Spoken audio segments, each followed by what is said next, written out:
و چی شد. داستانی میگویند شاهنشاه آریامه، داستانی از زمان شاه که مردم در بهترین وضعیت اقتصادی بودند. مردم در نظام سابق زندگی مرفه تری داشتند. دولت که نماینده ملت و جامعه هست تمام تسهیلات لازم را برای زندگی بهتر مردم فراهم کند. زندگی بهتری که در این رسانه ها پررنگ می شود. واقعا نمیشنیدیم کسی بگه وضع مردم خرابه.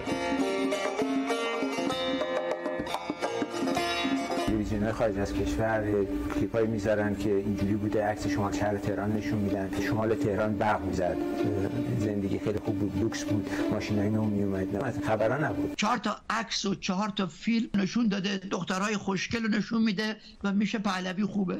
و کسی هم نیومده بگه تو خانواده تو دوره پهلوی 80% روستاهای ایران برق و آب نداشتن.